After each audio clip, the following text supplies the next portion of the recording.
Well, welcome to the Brown, UCF, and Survey Planetary Seminar on the exploration of the Martian moons.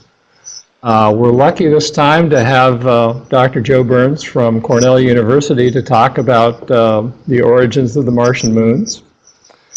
And a few notes about Joe. Joe has an even more checkered career than mine in getting into planetary science. He started out as a naval architect and is actually not only a professor of astronomy but also a professor of engineering at Cornell. And so he essentially divides his time between the between engineering and astronomy. He's also one of these people that's basically been everywhere and done everything.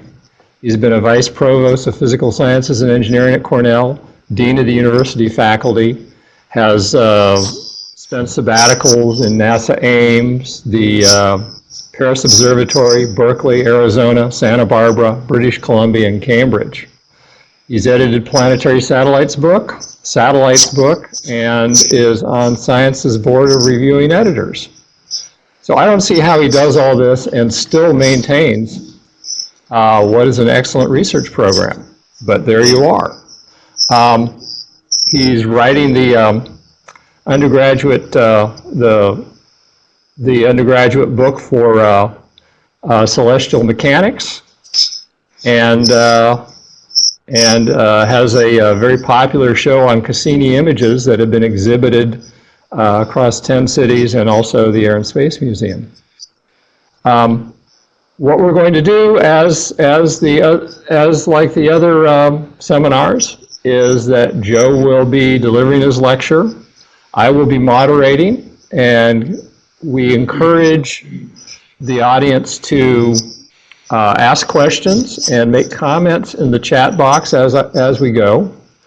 Only Joe and I will have the ability to have open mics, but unless there's a particularly compelling question, I will reserve the questions for after the lecture, although Joe's already given me permission to interrupt him and poke at him with questions and comments. And so I'll keep track of all the questions and comments, and we will discuss those after Joe finishes. And I'm looking forward to not only what Joe says, but his responses to all the really good questions, because that's a hallmark of this series, is the audience has been great about making comments and questions. So without further ado, Dr. Joe Burns. Thanks very much, Dan. It's a pleasure to be here, and I'm really excited by this invitation. I must admit, when the invitation came in over the summer, I thought, great, I'll get a chance to go to Brown. Love the restaurants in Providence. It's going to be a fun time. And here I am sitting in my old office like I always do. So I don't know if this new way of doing business is any good, really. Anyway, it's a pleasure to talk about Phobos and Deimos. They have played a very important role in my professional career. As Dan said, I started out as a naval architect, came to graduate school and started to study astronomy, and went away for a while on a postdoc, came back just at the same time Carl Sagan was coming to Cornell in the late 60s. And he was involved in the Mariner program and asked me in the late 60s, gee, you know, there are these satellites, Phobos and Deimos, in orbit around Mars, and we're going to be looking at them with Mariner 9, the Mariner 9 spacecraft. And because the planet was enshrouded with a dust storm, Mariner 9 ended up doing a lot of observations of Phobos and Deimos. And so I got involved through Carl in looking at the dynamics of Phobos and Deimos, and invited out on a boondoggle to sleep on the floor of Carl's house he was renting from Murray Gell-Mann, and saw the encounters with Phobos and Deimos. And ever since then, they've been favorites of mine. They were, at that time, as you know, probably, maybe you don't, most of you weren't alive back then, but at that time, we had not yet put a spacecraft in orbit around a planet until Mariner 9 went around Mars.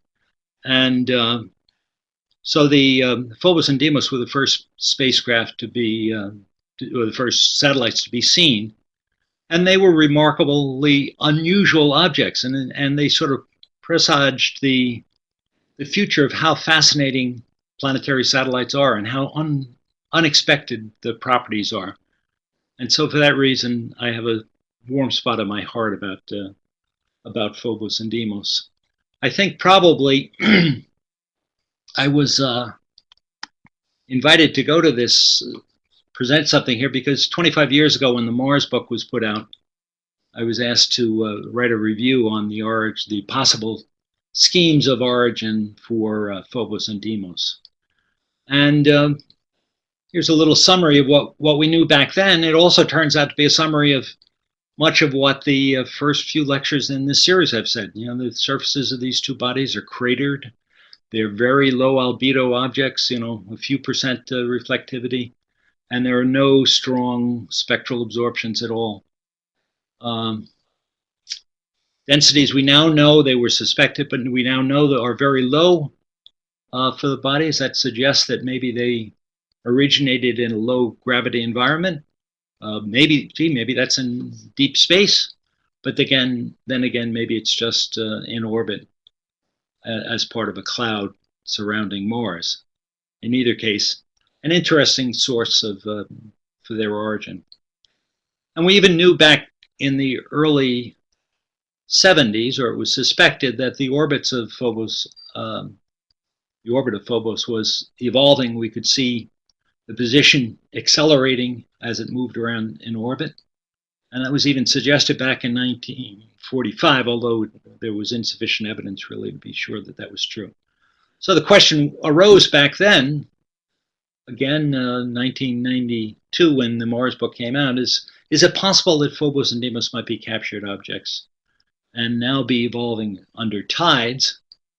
You know, the argument against that, of course, is that the other satellites, satellites of Jupiter and Saturn, have low eccentricity and low inclination, just like Phobos and Deimos, and so they were thought to originate in this nebula. Maybe that's the way instead. So where do we stand on these questions?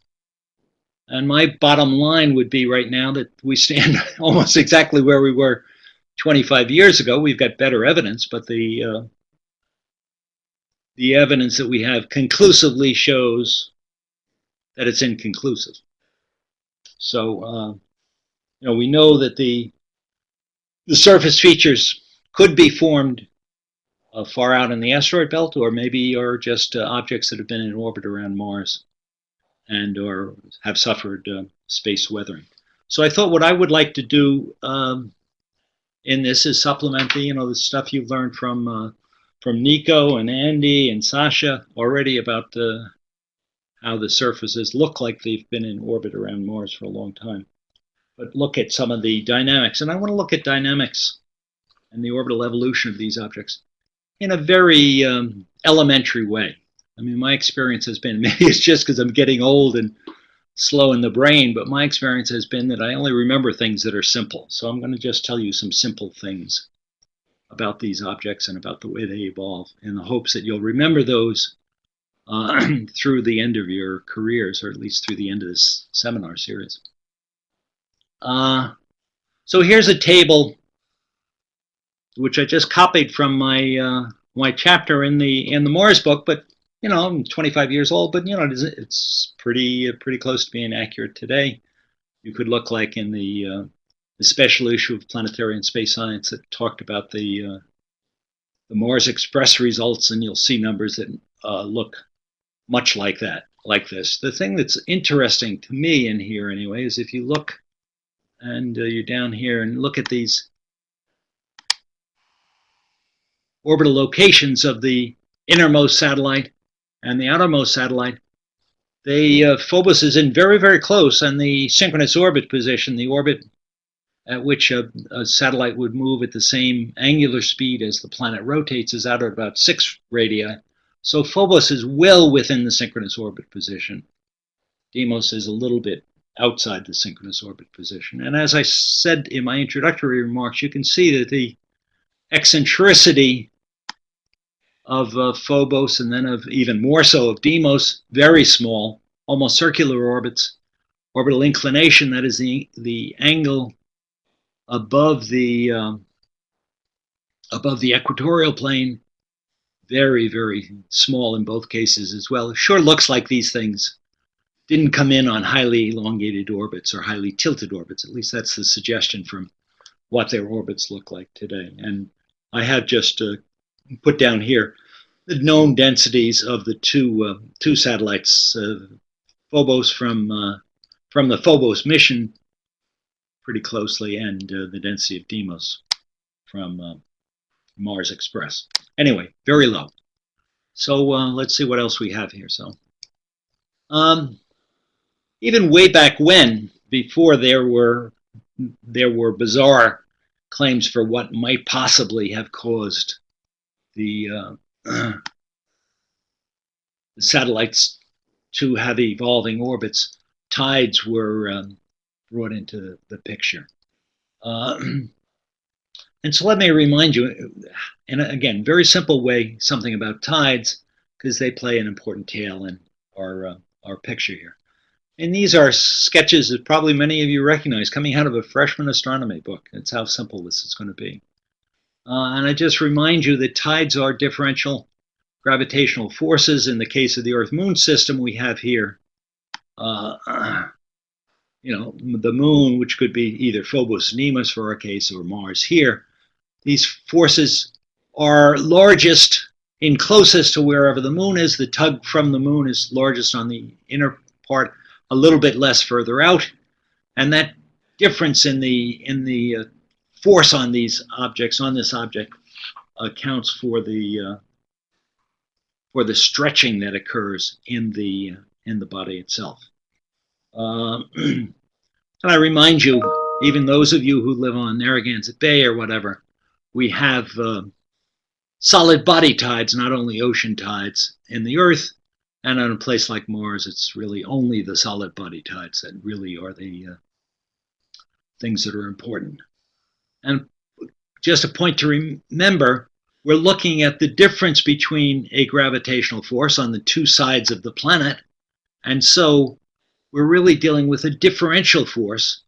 So a force which is only a fraction of how big the object is over the distance to the perturber times the strength of gravity. And so we have a force which drops off very sharply as the distance from the central body to the center of the satellite. And therefore, as we know in the case of the Earth, closer is much better. Even though the moon is not a big gravitational pull on the Earth compared to the sun, it in fact has the larger tidal effect, again, just because it's so darn close. Would be even more effective if it were a more massive object. So the mass should also be in here when we think of the force which is causing this. But this goes to show, this differential nature of the tides goes to show why Phobos, again in at 2.7 Mars radii, is so much more affected by tides than Deimos, which is out nearly at 7 Mars radii.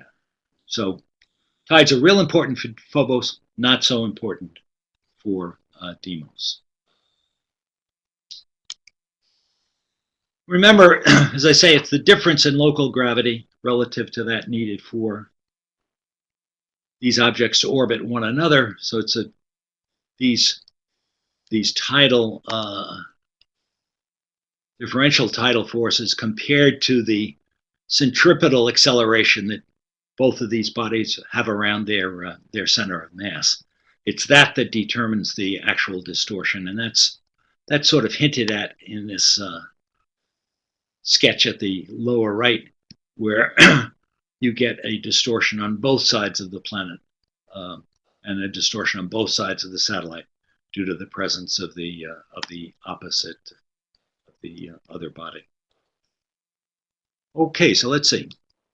And in fact, that means that, as we know, again, you know this from crabbing, clamming, lobstering on Narragansett Bay. I spent some of my very earliest years there during the Second World War.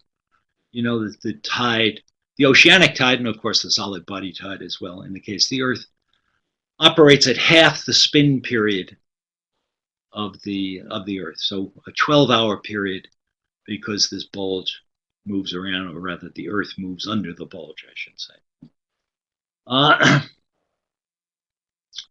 Okay, so there's our sort of crude understanding for the presence of these tides. And you do see a hint here. If you're trying to actually figure out what the shape of this body is, what you need to do is to add in the differential force of the perturbing body, the centripetal potential due to the uniform rotation of these bodies, plus the self-gravity of this body. But of course, once this body gets distorted, it's not appropriate to consider it to be a point mass, a sphere, because it's no longer a sphere, it's a triaxial ellipsoid. And if you want to figure out what the surface shape, what the equilibrium shape for a body is, you really ought to include the fact that it is not a sphere. So, good puzzling question, a question that many of you, of course, have or will see in doctoral qualifying exams, almost a sure winner. A winner in that it's a loser, if you know what I mean. So here's a very simple model that Tony Dobrovolskis and I did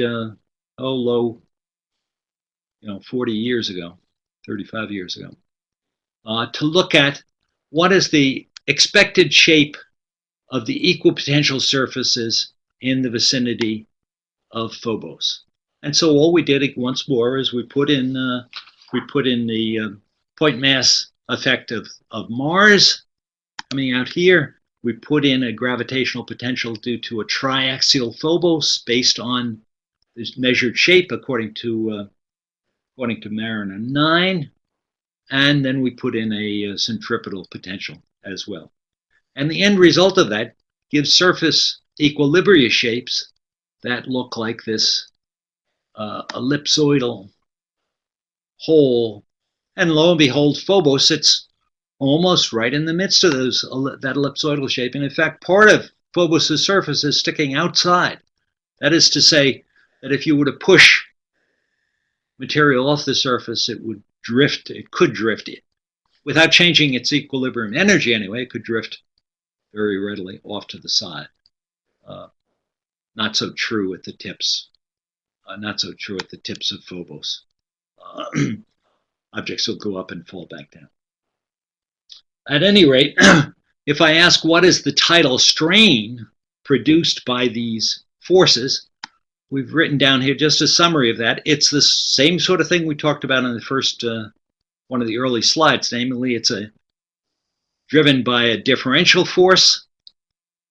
That is, it's the radius of the body divided by the distance to the perturber cubed, inverse cube, very important, drops off very fast from distance from Mars, and then it's proportional to the mass ratio of the satellite to the planet, and then there's a coefficient given to us by AEH Love, an elastician, British elastician of about a century ago, who pointed out that because all of these bodies are solid bodies, elastic bodies, they won't flow and fill up this whole space. They have the strength to resist being tugged to fill up the space. And that strength is measured in terms of the Love number, which for small bodies turns out to be proportional to the density squared, the size of the body, divided through by the rigidity of the body, the strength of the body. So this should give us some idea of what the distortion should be like in this this case. And I'm just going to use this now. Ultimately we want to talk about orbital dynamics, but I'd like to lead off actually by talking about rotational dynamics, because we're missing a little bit of this, namely that when the satellite is orbiting, whether that satellite is the moon or Deimos or Phobos, and the planet is rotating, depending upon the relative rate of this rotation, the central rotation, to the orbital motion, that is, depending upon whether the planet's spin rate or the mean angular velocity of the orbit is larger, the bulge will either lead, as in the case shown, that is, the bulge will, you would have thought it would be maximum just under the planet, but it's responding much like a mass spring system. It takes a little while.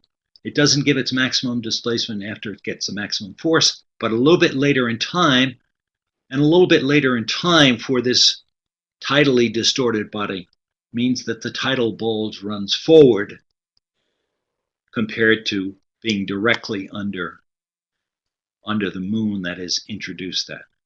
So that's just as saying up here, misspelt, I can see.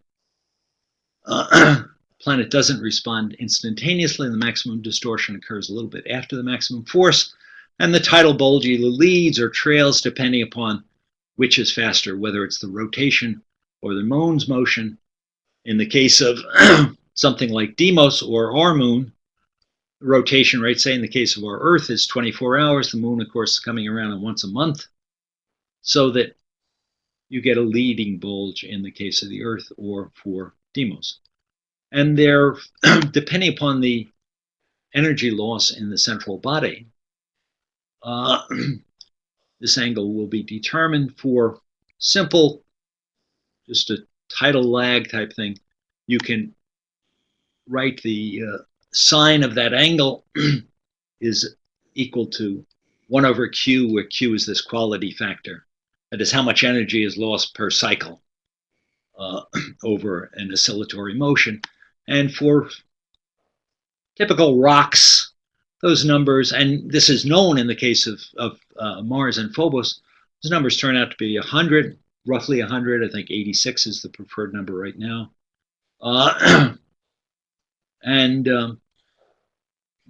So what we have here then, because of this misalignment, there's a tug, say, on the moon, which leads and pulls the moon forward in its orbit, and simultaneously there's a tug back on the planet. Or if we were looking at this drawing oppositely, so we were seeing what the shape of the moon was, we'd have a similar sort of effect if the moon were spinning fast.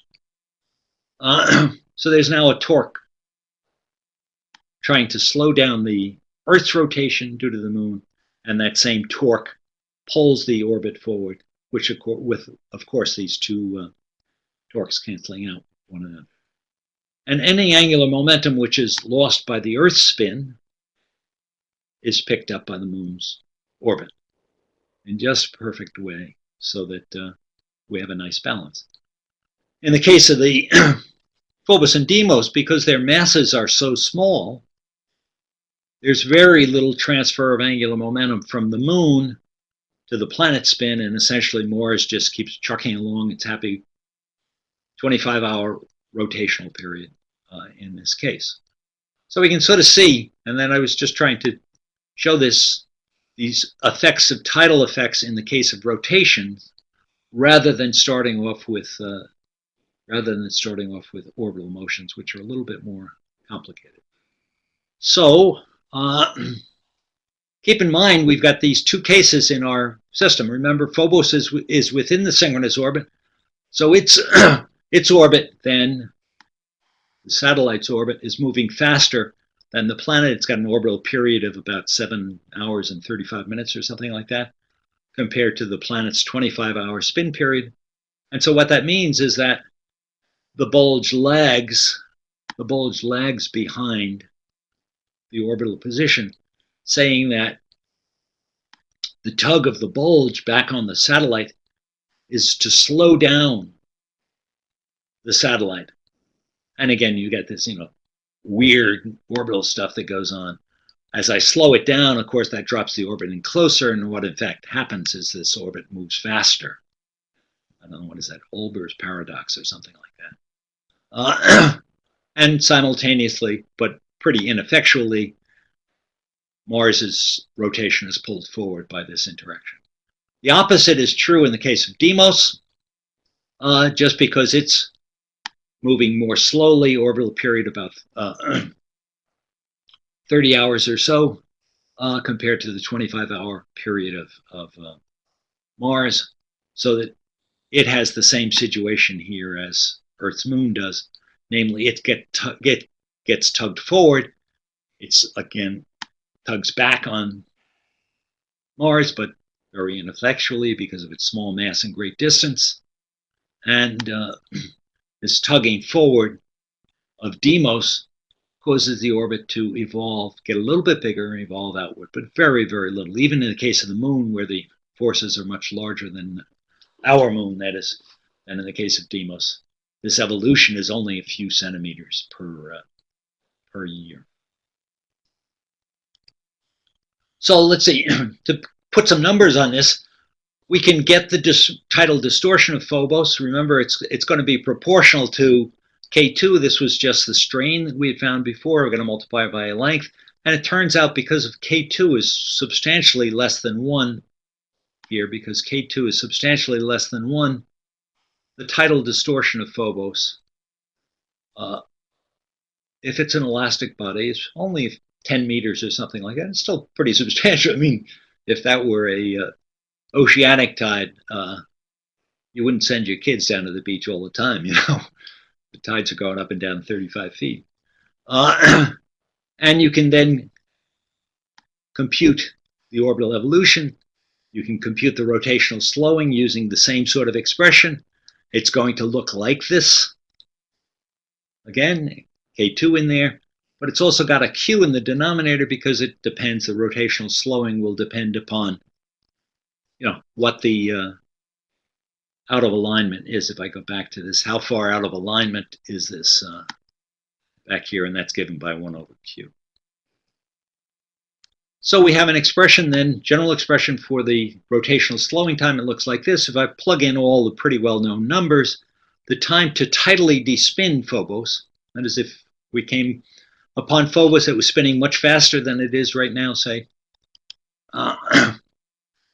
it would take something like 10 to the 4th, 10,000 years times K2, which is, again, about a 10th, divided by Q, which is about a 100th. And so it's a very, very short time. Only tens of years, 100 years before it tidally despins. And meaning, when I say it tidally despins, it goes into synchronous rotation. And this also says that it will align in the same sort of time. So if I were to take Phobos, even today, and strike it with a very massive asteroid coming into the system, so much so that it got bumped forward, got spun up, much like a car in a collision, one of those steeplechase type rides. Even if you got spinning very fast in a very short period of time, Phobos would slow down in a much longer period of time, but still short. Deimos would also fall into synchronous rotation. And the importance of this is that the long axis, the axis that we see today that points toward Mars for Phobos, will always point. It may be either the point that's closest to Mars today will come back to be after the synchronous rotation is enforced, come back to be the closest place to Mars, or it will be on the opposite end. But only those two states will be permitted. And so I've seen papers that talk about, you know, oh boy, we're going to get a lot of craters on the leading face of Phobos. But of course, even if the Phobos is getting bounced around all over the place, it'll either be the leading or the trailing face produced. Half the time, at least, it will be the same leading face. One last point, because I've seen this in the literature recently as well.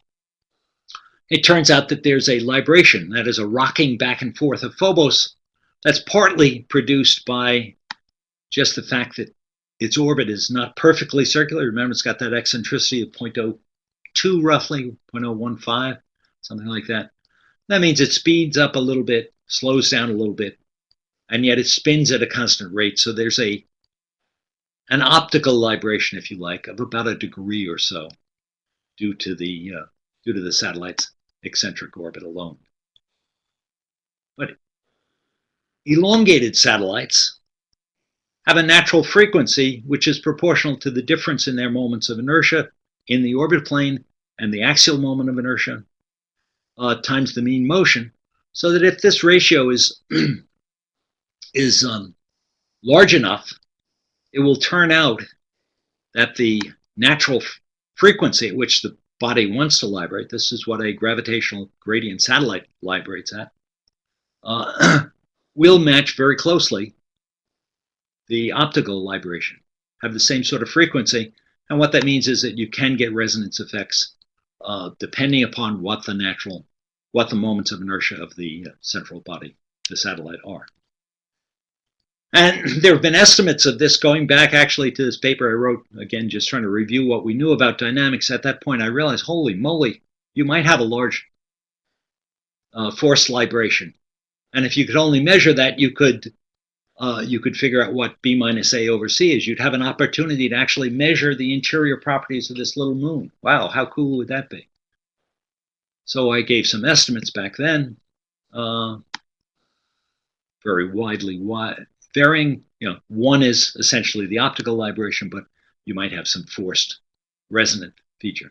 Subsequently, we've been measuring the in much better way. We're able to measure what the shape is, what the libration is, and then we've had much better measurements of what the shapes of these objects are, what their mass distribution is if they were homogeneous.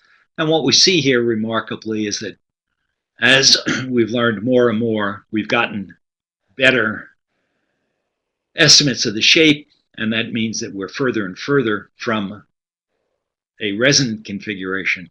And not simultaneously, but sequentially, we've been leapfrogging. Sometimes we can measure the shape better and figure out that whether we're close to resonance, and sometimes we can actually measure the libration. And in all cases, this thing has just gotten lower and lower until now we have very definitive measurements based in the last few years on Mars Express results.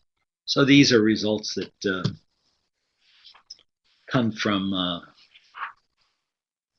the Mars Express mission, and you're probably familiar with many of the workers there, Wilmer, Mitsunazi, Bob Jacobson, and others.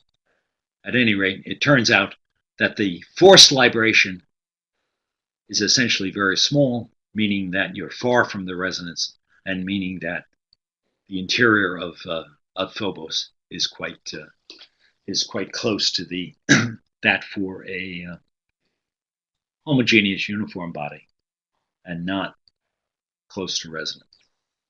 Okay, so now we've talked a little bit about the rotational motion.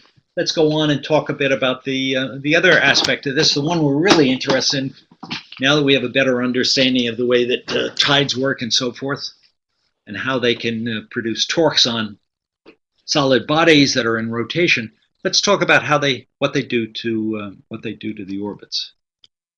So for this, I'd like to go back again, trying to do let's do this as simple as possible.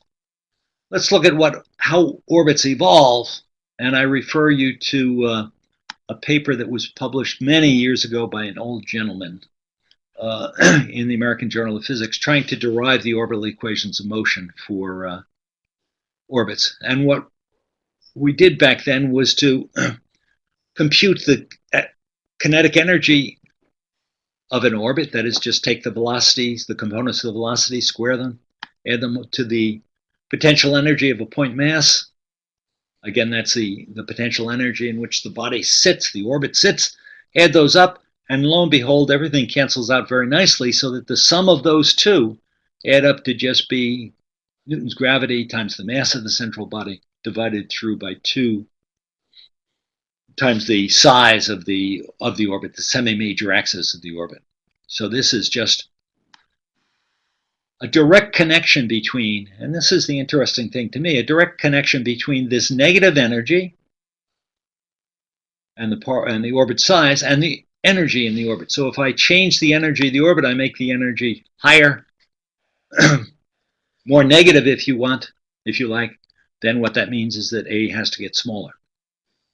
If I increase the energy and in fact turn it positive, then A has to get bigger and bigger until the object escapes. So when we're looking at whether or not an orbit is an ellipse or a circle or a hyperbola or a parabola, all that we're really measuring by those criteria, those geometrical terms, is we're just measuring the sign of the orbital energy. Isn't that a remarkable result? And if we can compute how the orbital energy changes, we can then immediately, by differentiating this expression, we can immediately get a time rate of change of the semi-major axis, how much the orbit size is changing, and connecting that to how much the orbital energy is changing. And you know in elementary mechanics that the change in the energy of a moving body is just given by the velocity dotted, that is a vector multiplication of the differential force that's operating. That is, the work that's being done on the orbit changes the orbital semi-major axis just because it has changed the energy. So any energy loss, once more, says leads to smaller orbits.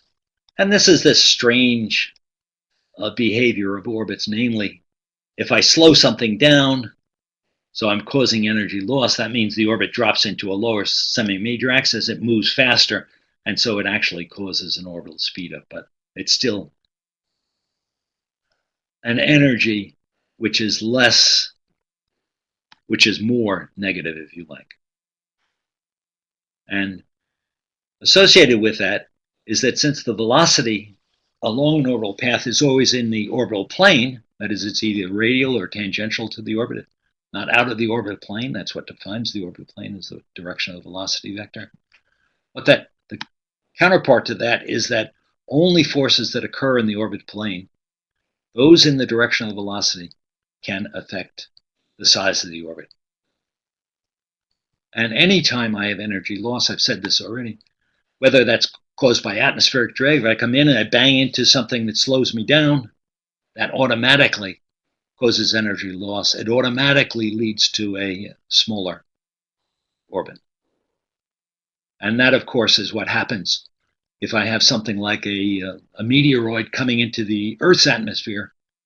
I slow it down by atmospheric drag, and I can slow it down enough so that its hyperbolic orbit, its positive energy orbit, turns into an elliptical energy orbit. And the same thing, depending upon if tides are capable of adding energy, they will cause the orbit to get larger. If they pull out energy, they'll cause the orbit to get smaller.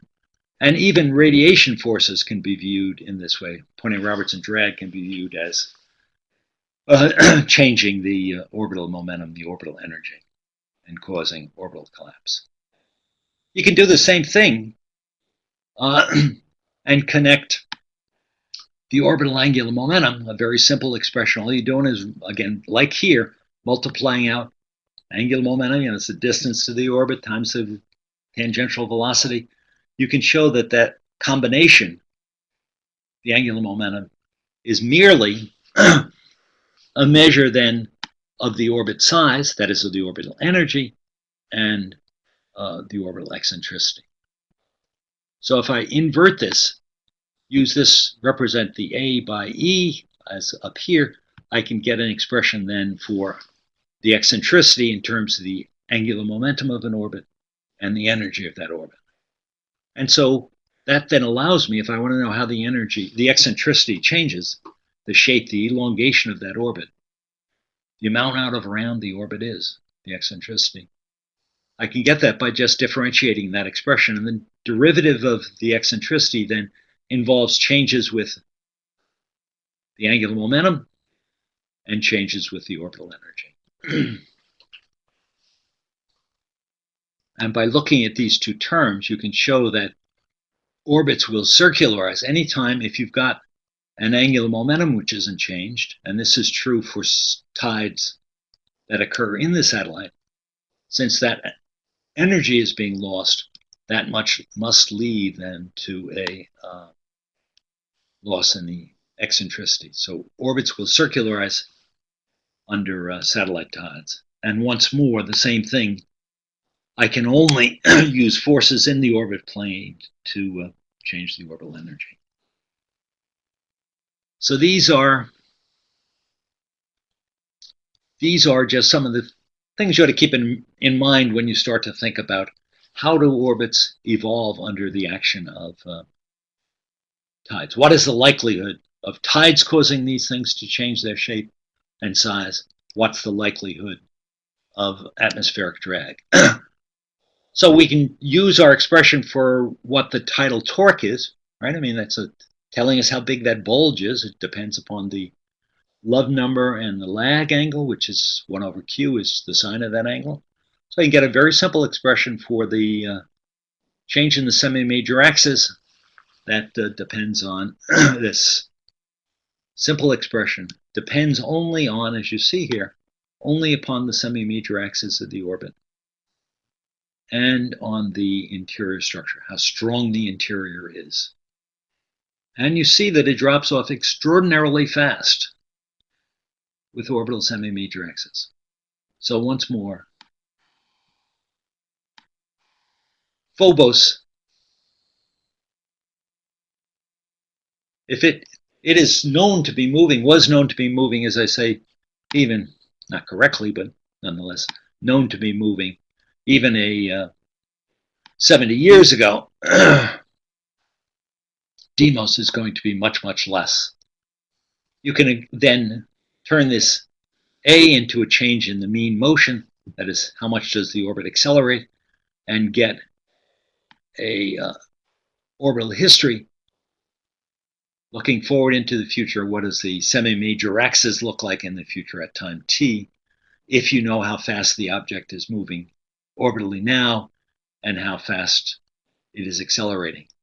And if you plug in those measures, the acceleration rate, secular acceleration as it's called, divided by the mean motion, and you compute, Phobos is out there at 2.76, bring it into one radius, that is to the surface of Mars. That will happen in just a few tens of millions of years. Very short time in terms of the evolution of the solar system. Okay, Deimos much more effective, much less effective. I'm sorry. So here are then some plots. Here are a batch of orbital histories, that is, semi-major axis versus the orbital eccentricity, and we all start them at the same place. And depending upon what the interior structure are, and these are 3 separate models for the interior structure as to what the frequency dependence q as a function of frequency dependent is, and you see all of them go very quickly up to synchronous orbit position, then they flatten out and continue out. And lo and behold, you see if only planetary tides operate here, we have the happy circumstance, just what many of our colleagues who do surface geophysics want. Gee, maybe these are captured objects from the outer solar system. Looks like this guy's coming in with a very distant orbit, high eccentricity orbit, and so it looks like maybe we have our solution right here. It turns out that once you get any eccentricity to speak of, that then it turns out that you have to worry about higher order effects, and as the eccentricities start to come into play in terms of dealing with the orbital evolution of the semi-major axis, and similarly, the orbit will become more and more eccentric under the action of these higher order terms. So essentially, the eccentricity can run away, and that's what we saw in the previous slide, where these things, once they start to develop some eccentricity, the history goes very rapidly. Of course, keep in mind, we're integrating back from the present to see where these guys came from. In real life, you'd want these things to start out being captured and then being tugged in by planetary tides.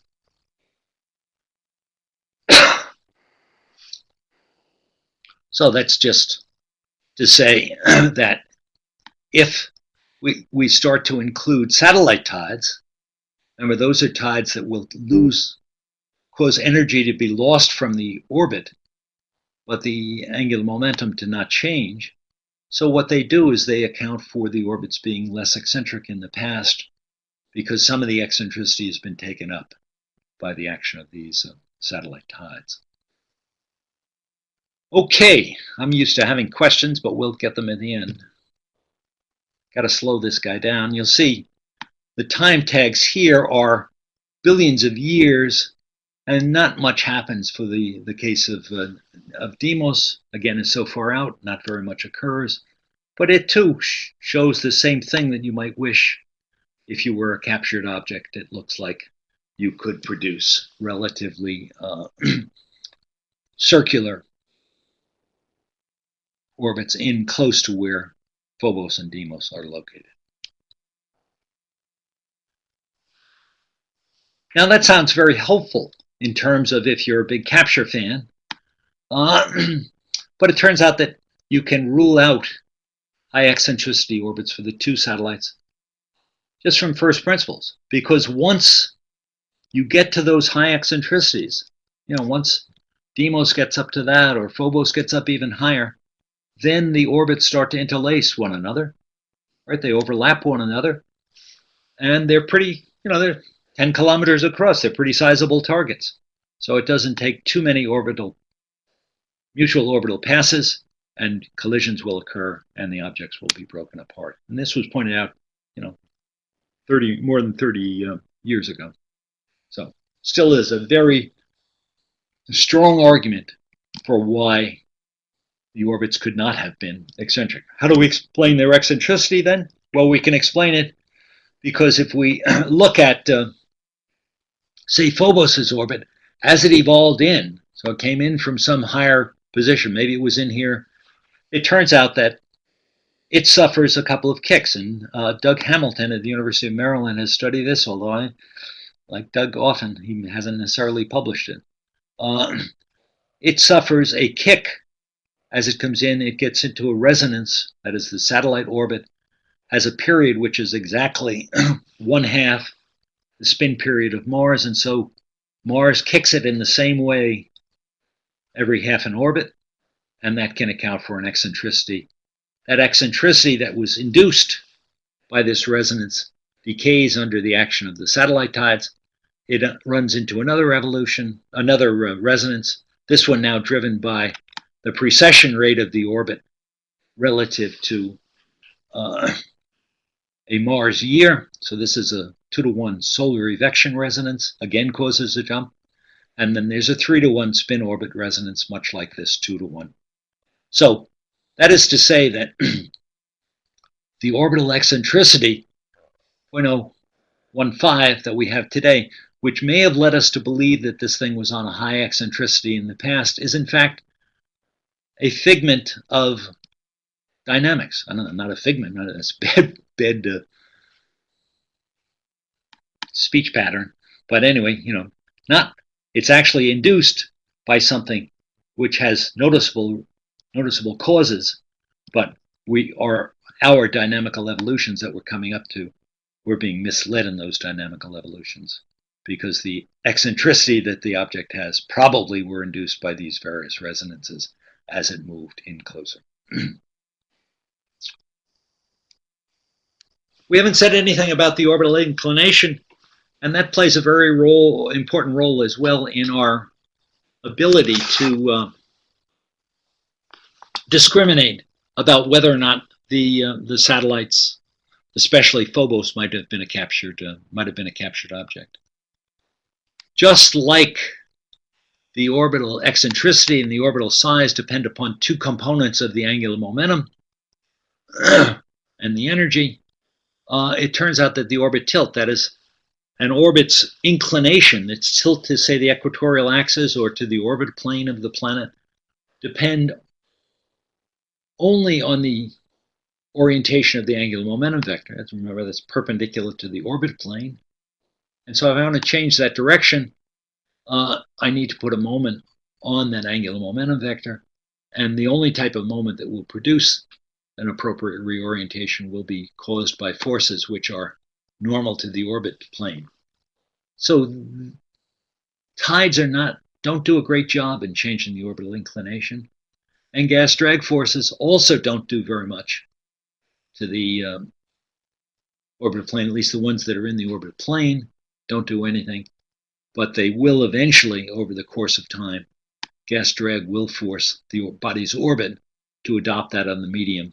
And presumably, if there were a disk or a cloud or nebula around around Mars, it would have an axis of symmetry, which is the current equatorial axis.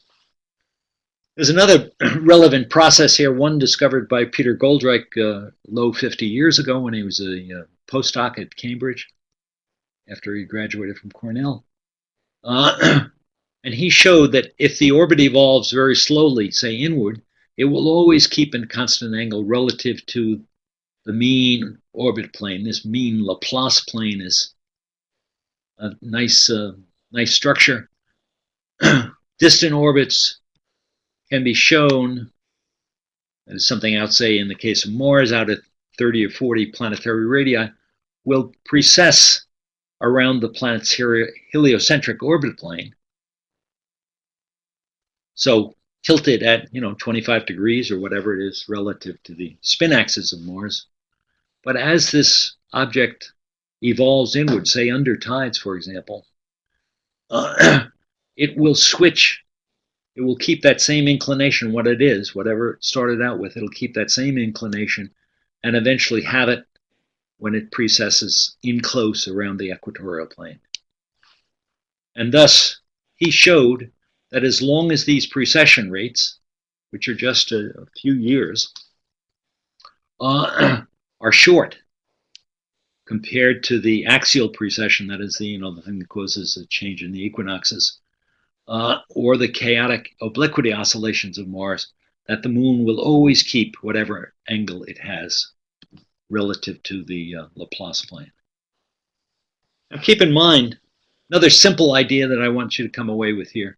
Keep in mind that if I have down here an arrow representing Mars' orbital velocity, and some asteroid is coming in, say, on an inclined orbit, you might at the first start say, well, these inclinations of the asteroid orbits are only a few degrees, so my word, this is almost the same as coming in on Mars's plane. But keep in mind that you have to subtract these two vectors.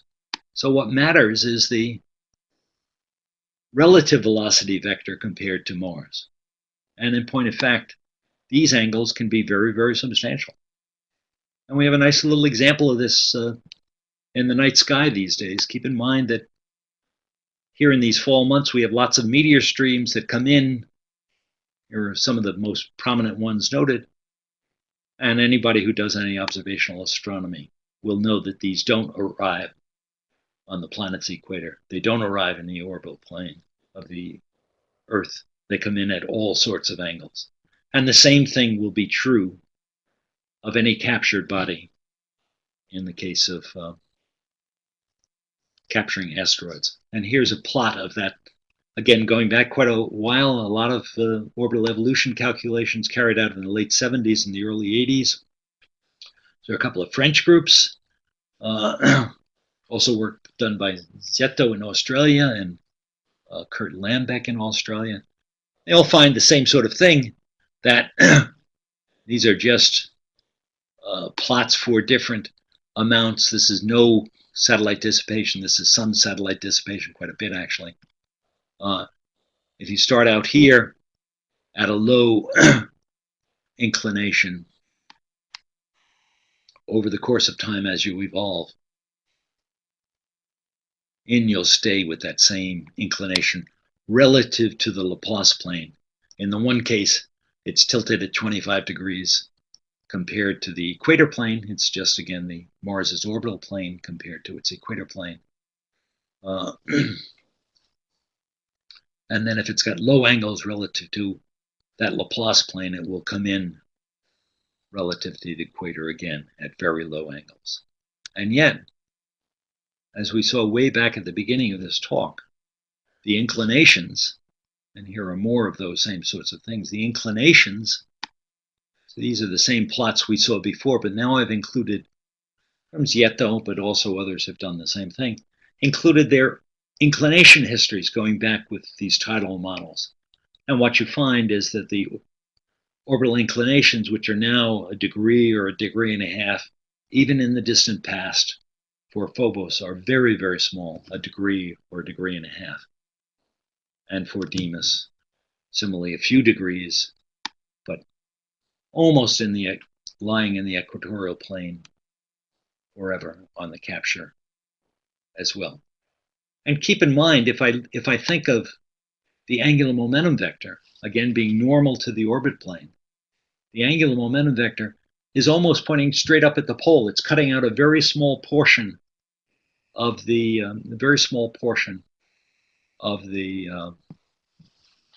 solid angle that's available for these objects to be captured upon.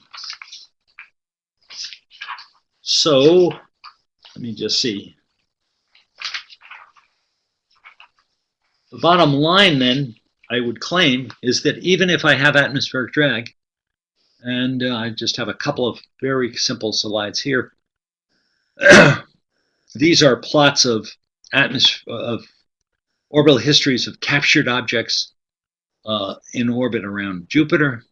These are asteroids that have been captured, and how their semi-major axis has decayed under the action of the atmospheric drag as a function of time.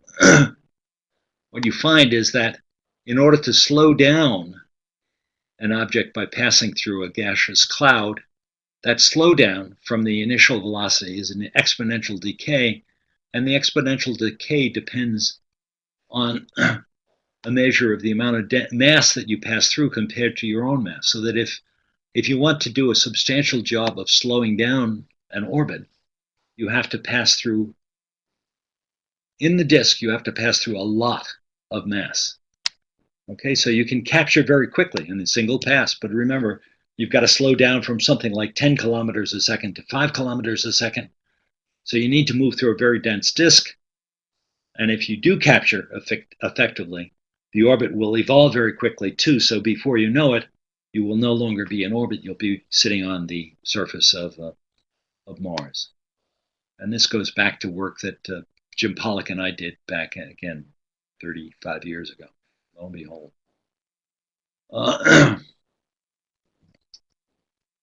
So my bottom line, if I look back at the orbital histories, is first off, capture is difficult at best, whether you're doing it tidally or through atmospheric drag, and it's very hard to dissipate energy by either of these. Tidally, tides are small on a small body like Phobos or Deimos, and if you use a very dense nebula to make atmospheric drag effective, then it turns out that very quickly you lose these objects.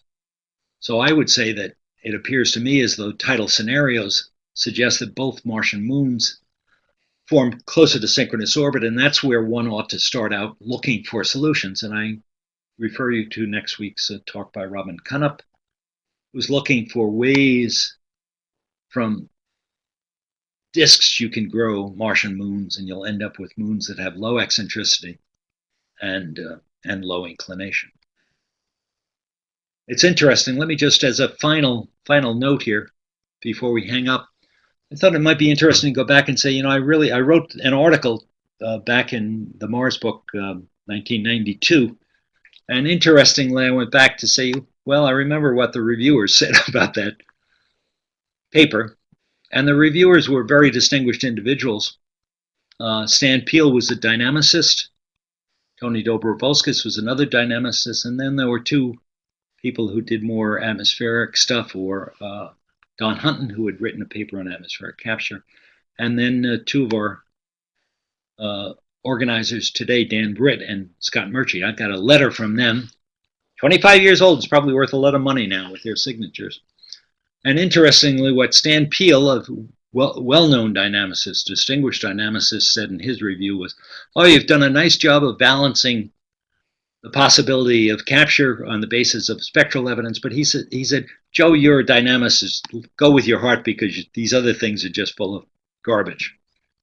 And the people who do the surface properties, they said almost exactly the opposite. They said, well, obviously, there must be some way to make the dynamics capture these things, because they're clearly objects that were started out a long way out, given their surface properties. And I think we're at the same boat, but I'm going to let my heart carry my brain this time.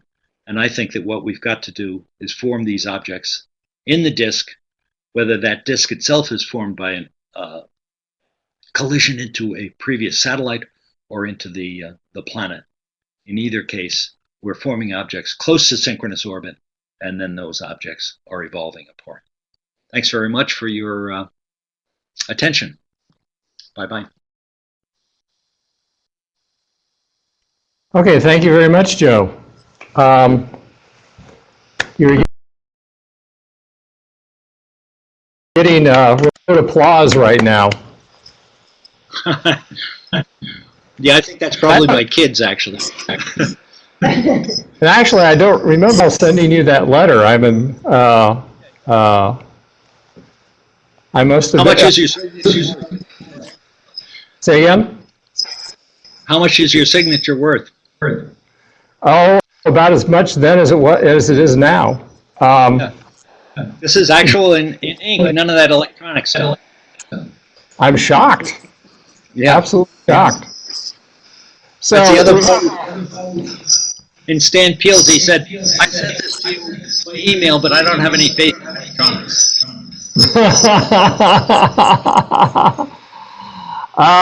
Okay, well, we have a bunch of questions, and I'm only barely keeping up with them. So let me ask you a few. Sure. First, does anybody around the table want to ask a quick question? I wrote my name. Okay. How does the rubble pile structure affect the d-spin timescale or any of these other tidally induced changes? What if there's, go ahead. The answer there is that there is a paper, a couple of papers by Peter Goldreich looking at the effect of rubble pile structures on the interior properties. And those properties just mean that the Q is substantially lower than it would be if it were a rigid object. So the effect is to effectively make these processes more operative. Okay. Is it operative enough to make a significant difference in the capture versus accretion? No, I don't believe so. You know, you still have this basic problem is, I mean, there are two problems. One is the fact that these are lying in the equatorial plane right now. And Okay. very hard to capture that way. And if you did have highly elongated orbits at one time in the past, you would have collisions between Phobos and Deimos, saying that they couldn't be as they are. Well, that brings up another question. If the orbits are interlaced and they collided, they're still deep in the gravity well, so they're not going to be the debris is not going to be going anyplace. It would simply reaccrete. No, I agree with that. I mean, I'm willing to beg the question: what produces the disk? I mean, it could be a disk that is a Mars nebula-like thing, or it could be the breakup of an object which is captured previously, or it could be debris coming off Mars from a major impact event, much like the moon formed. Any of those I've are never heard anybody suggest that you interlaced a couple of temporarily captured objects and then they collided. I find that an interesting idea. Perhaps I'm just grasping at straws. I mean, as I say, that notion was produced back in plus or minus 1980, both by Francois Mignard and Anthony Siepto. Okay. Could Phobos and Deimos have separate origin mechanisms? Restated, given the proposed eccentricity evolutions of both, where Deimos has low eccentricity for a long amount of time, but Phobos' eccentricity could have been tidally damped. Is it likely that Deimos formed in Martian orbit, then Phobos was subsequently captured, or vice versa? I think it's very unlikely, again, because of the problem. These are not small bodies at all, and they're in a very small volume, so all you have to do is a particle in a box calculation. You'll see that they'll collide in 100,000 years or something. How large are the solid body tides on Mars? Are they large enough to have to correct for when communicating with the Mars surface? No, I can't believe that, Dan. I haven't done that calculation, but what are they on the surface of the Earth, a centimeter or something like that? And I got to believe they're smaller in the case of Mars, just because the body which is perturbing the Earth, Mars, is so small.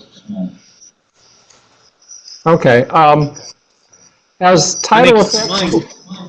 The thing that's interesting is, to my mind, and interested me originally, was the fact that you can, and people have very easily measured the secular acceleration. I think the current orbital position of Phobos, if I've done my numbers right, is about 30 degrees ahead of where it should be if it were on a perfectly Keplerian orbit, relative to where it was, that Keplerian orbit being determined in 1877 when they were first discovered. Pretty amazing.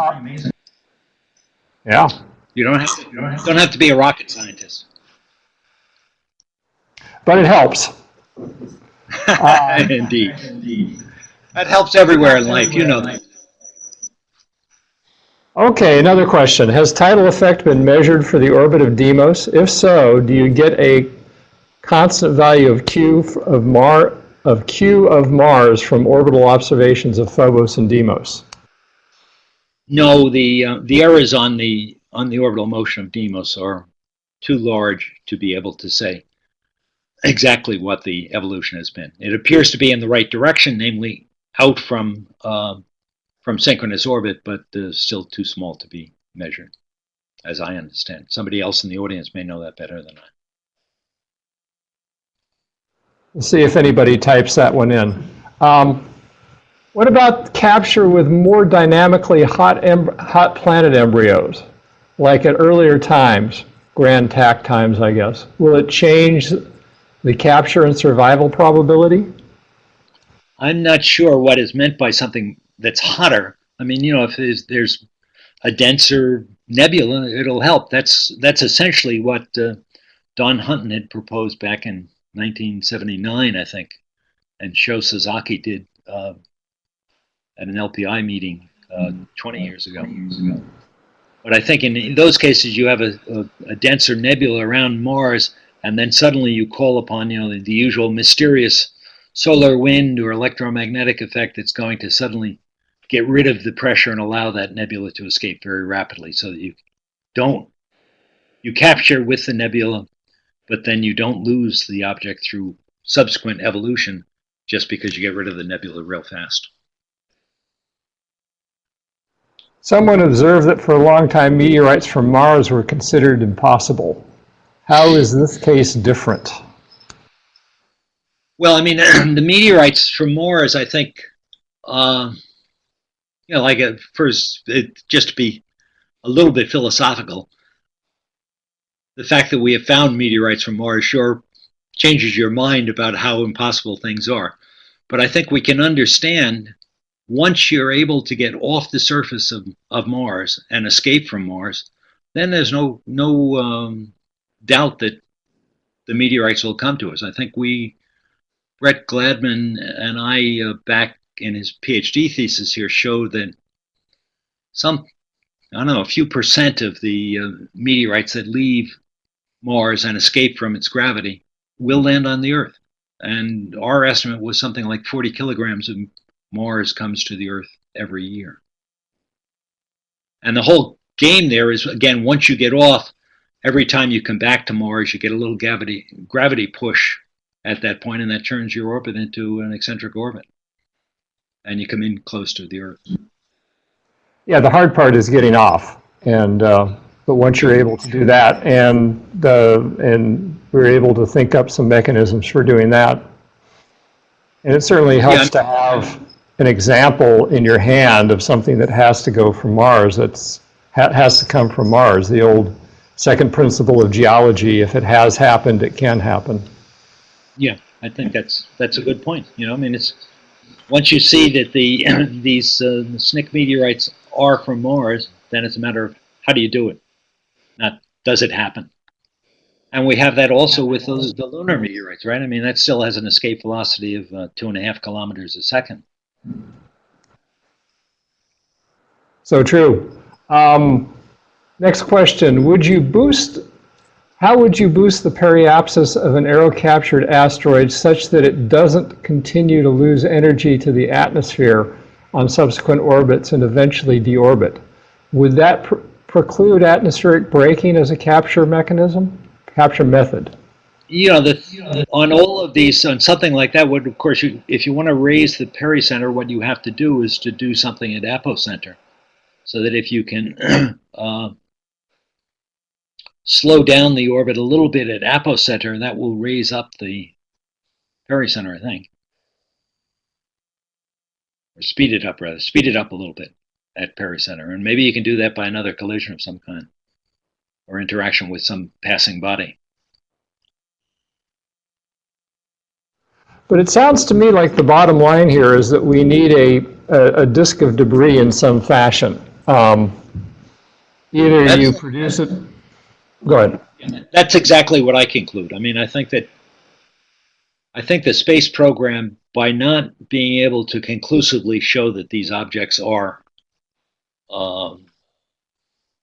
from the distant asteroid belt, the evidence is quite inconclusive at present, just indicate to me that the dynamical arguments are so strong, and I just don't see any way around them, that therefore they must have been objects that were formed in space, in near Mars space.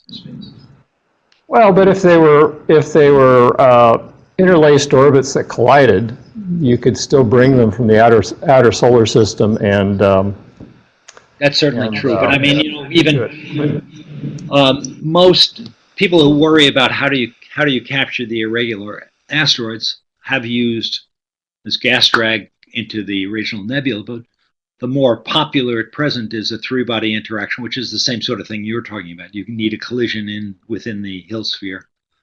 The end result of that is very difficult to get an orbit that's going to come out of that, two orbits that are going to come out of that are nearly circular and uninclined. I just don't see how you do it, unless you have a big disk of debris that enforces circular, uninclined orbits. well, I think that's an interesting idea, and of course, if you're colliding your two objects and essentially smashing them into rubble and slowly reaccreting them, they essentially provide their own debris cloud. That's right. I agree with that. You know, you end up with then, they essentially damp out their own eccentricities by running into one another. One more thought is that can Mars contribute to this if you essentially have such an active small body population? Are you whacking into Mars a lot more often and maybe adding Mars debris to this cloud also? I mean, I think that's a possibility. I think that has been suggested by others if I look back at the recent literature. Isn't there a paper in Icarus even in the last year by Rosenblatt or something like that?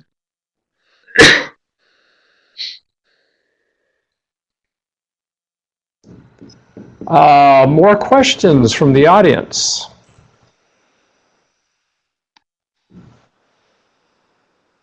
We actually have a small audience here also. Okay. So you need to unmute that mic. Just unmute the mic right there.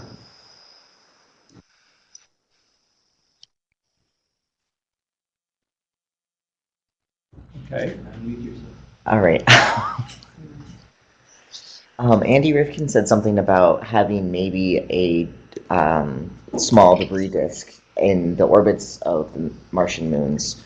Would finding that help this idea of them forming this way?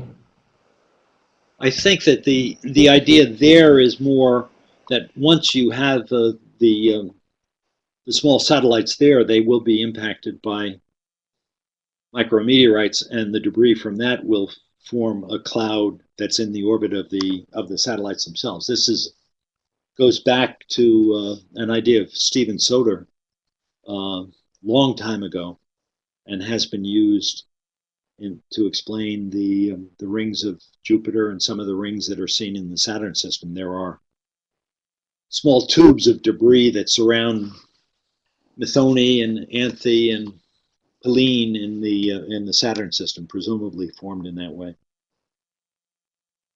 So I think it's get the satellites there, you can produce rings, rather than get rings there, you can produce satellites. Okay, more questions? Gal, do you have a question? Oh, well, I think we're running out of questions here, but I have to. Oh, we have one here. Back to meteorites from Mars. Why should we? I'm not sure I want to say this. Why should we believe dynamicists this time when they are sure that capture is impossible, just like the meteorites were impossible? See, I get to say things that that normally I would kick myself for doing. I'm not sure which one of you to kick now. Next time I see you in D.C. I mean, thanks, Umberto. I don't know. I sort of feel like I'm having a family discussion. You know, why do I believe you this time? You've all been through that. I mean, I think the dynamics is pretty clear, but I have to admit that I've been misled in the past. Well, I have to say that I think the idea of even a captured debris, of a debris disk coming from collisions in the Hill sphere is certainly an intriguing one for me, and I've heard it raised every now and then, but I like the idea of overlapping high eccentricity orbits is intriguing to me, and I'd never thought of it that way. Good. Glad to have stimulated somebody. I certainly got that in the earlier talk. Anyway, I just want to thank you very much for joining us here, and we applaud a stimulating discussion. So thanks very much, Joe. I'll look forward to Robin's talk next week. Bye-bye.